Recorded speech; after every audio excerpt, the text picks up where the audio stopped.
gubawagira Rubongoya mwana political son wa Yoweri Kaguta Museveni ye yamwadoptinga ye yamusomesa ye yamutusiza wonna wali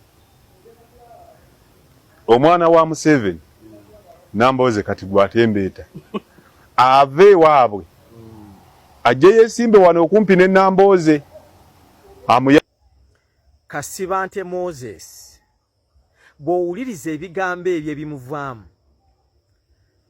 abanga agezaako okufaanana ekiyende kokrochi obwire bwe buziba bikokrochi ebisinga obungi bijja mutooyi butinze ira nalowoozanga nti obwire bwe buziba ebikokrochi bijja mutooyi kweyamba aye nakizuula luvainuma nga njayo mbonedde yamba ditya kokrochi esitametya ku Kiina najja okutuukayo okwetegereza nga kokrochi bwe ekigitwala mutooyi ti kweyamba obwire munanga ojagana nga ate eri kulya bulye so teba kumulamwa kati ni Kasibante ebwongo bwe bulinga bwa kokrochi nti Kasibante ni bwe yali Emmengo emyaka gye yamala Emmengo tiyafaayo kwega bikolebwa Mmengo niye buli saawe n'ayasama yavaamu ebigambo ebyebisosola amawanga abasoga Banyankole n'Abanyarwanda nti tibasaanire kwesimbawo wano.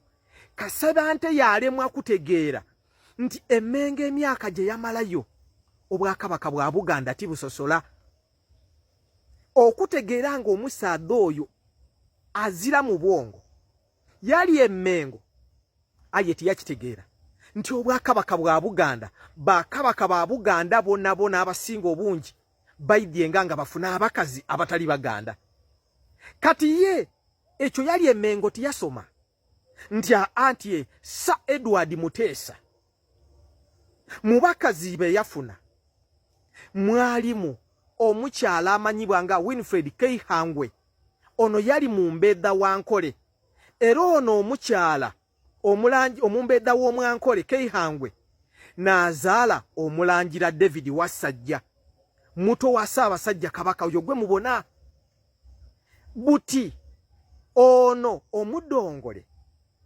Kasibante takiddi nti buli bw'okoona ku Banyankole nti tibasaanire kwesimbawo wano bayire waabwe oyo omulangira David Wasajja asirika ayoba oli kwogera ku baakojjaabe iwe omulundi Kasibante yayidda wano oli kulobera ba maama ni baakojjaba omulangira David Wasajja okwesimba no Buganda era Kasibante mulala oyo takiddi nti Sir Edward Muteesa tiyakoma ku oyo omukyala yajje Kenya yatolayo omukyala Zabia Ngatho omukikuyu yeena yali mukyala Sir Edward Muteesa baba wa Kabaka n'atufuga era Kasibante okukulaga nti musiru taidinga obwakabaka tibasosoze mawanga atasosola amawanga agazaire abalangira ba Buganda takidini bwe yali Emmengo kano kandogere nga kama Ssaabasajja Kabaka Ronald Muwenda Mutebi owokubiri oyo yali e Buganda omusiru oyo aye tiyategeera nti Mutebi omwana wo omukulu bamweta omulangira Jjunju Kiweewa yamuzaala mu mukyala Munyarwanda Ambassador Sebudandi omukyalo oyo yabaire yakafalasia mwezi gwa 10 wale mu igwanga lyabwe eri Rwanda buti amawanga gano gakulaga oyo obutamanna nti tigasaanire iwe olowooza buti abalangira bano abazaalibwa amawanga ago bwe bakuwulira iwenga okuba bano ba Rubongoya tibasaanire baakojja baabwe olowooza bakubalamu amagezi olowooza basiru ino bakyawa abazaire baabwe eri omwana kunsi asobola okukyawa maama we awo nviirewo okukulaga ekisadda kino tikitegeera nibwe kyali Emmengo kyali ng'ekiyembe ekigire mutooyi mu kifo ekyokusama ku Kiina kyeyambe kirya buli ebyekyagaineyo ekisadda kino ekisosoze tikyategeera niye buli ssaawa eno bwe kyali Emmengo nti kabaka gwe baayetanga Kalema wakuna okuva ku kabaka ali ku buti mu bakazi be yafuna omukaaga mwabulamu omukazi amuyigusa bwe yali ng'akaanooni omukazi ow'omusanvu yajja Busoga n'okuleetayo omukyala Nabiwemba muwala w'omulangira Wakooli okuva mu bwa Wakooli e Bugiri era mu byafaayo bya Buganda buli kyendi kwogera kirimu. Aye omudongolo ono ye abona mbu byayogera bisapootinga Buganda, yeerabira nti eri yabalangira abazaalibwa Kabaka Kalema olwo baziike Mende Wakiso eyazaala mu mukyala we ow'omukaaga eyakiigala Nabiwemba abalangira bu maama waabwe Musoga. Butiiwe bw'okoba Abasoga nti timusaaniye na kuyida wano iwe omulundi eyayidde obuyidde wano abalangira abolooza bafuna bategeera batya bakitwala botya. So ekisaada kino banange kyetaaga okuba nti kisomesebwa nti bwe bayidda bano bo abalundi beeta nti ate buti Baganda ino okusinga kasiba nti ebigambo by'oli kwogera biri kukosa Obwakabaka bwa Buganda directly oli kukuba abalangira abo bendogeireko n'abambeeda abo. Toyidde byafaayo bya Buganda. Buganda tibasosola. Era ekisaada kino tikidde byafaayo. Ssekabaka Muteesa Sir Edward bwe yali mu 1944 King's College Buddo baatuuka nga bali kwenda okulonda head prefect. Sir Edward Muteesa yawaayo eriina lya Henry Wakomuloki yamukuba ati niwe oba okulembere bw'onoomala zeena ndidde. Bino tabiiddi byafaayo. Omukwano ogwo ogwa Muteesa era Muloki yaba head boy wa Busoga College mwiri 1940. 1941 bwe yatuuka ni Muteesa yeena yeesimbawo yaba head boy. Era Kyabazinga waife yamuta ku bwaki ku bwa minister. Omwaka bwe gwatuuka 1949 nga bamaze okusoma Muteesa bwe yali ng'ajja okuwasa mukazi we Lady Diana Kisosonkole omukyalo yafa awo mu 2000 oba 12 awo eyali best man nga Buganda erina abantu bangi yayeta Henry Wakomuloki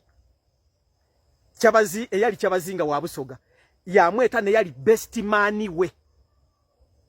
Best man wa Sir Edward Muteesa nga wasa mukazi we official Kisosonkole Diana yali Henry Wakomuloki. Omukwano bwe baveere ku isomero era mu 1956 Wakomuloki Henry Kyabazinga wa Busoga bwe yali ng'ajja okugayita mukyala we Alice Muloki yeena eyali best man we ni Sir Edward Muteesa Kabaka wa Buganda. I don't know whether you know that love. Oba mulini kye mwegamu. Muteesa best man we kumukyala we official yali Musoga. Muteesa n'omulala oyo akaseera bwe kaatuuka ak'okulonda president ng'afuuse okulonda vice president yawa Muloki yaloba yakuba ati sijja kusobola. Awo Muloki n'okuleeta eriina lya omulangira Kadumbula Gabula Diope ow'okusatu. Oyo Gabula Diope ow'okusatu ye jjajja wa Kyabazinga waffe kati. N'amuleeta n'abeera vice president wa Uganda. Omusoga era vice president wa Uganda yasooka Omusoga. Kati kikulaga kino nti Obwakabaka bwa Buganda bwazimbibwa ku musingi ogutali mu busosoze. Aye ono omudongole tayiddi byafaayo. Omusoga tasaanidde akasembayo. Abazungu bwe baatuuka okuva wano mu Uganda nga bagenze independence tugifunye 1944 kugendera ddala bagamba Kabaka nga president Muteesa nti kaka twagala bayamba mufune engineer gwe tulekere ekibuga Kampala. Kano kawulire ba engineer bajja basatu mu Uganda abali certified engineer zikusooka engineer Kagaba ne engineer Alfred Ruba bonna nga Basoga. Okugenda okumaliza abazungu batudde ne Muteesa engineer gwe balekera okukola ekibuga Kampala nga ye yazimba ne City Hall ye engineer Alfred Ruba Omusoga. Kati kyova olaba ffe twagala bali mwezi olw'okubanga ekibuga Kampala kyetaaga nnyo lawyer okusinga kyetaaga nnyo engineer okusinga lawyer. Alfred Ruba Omusoga ye yazimba City Hall ye engineer yakola plan ya Kampala. Muzuuka Abasoga.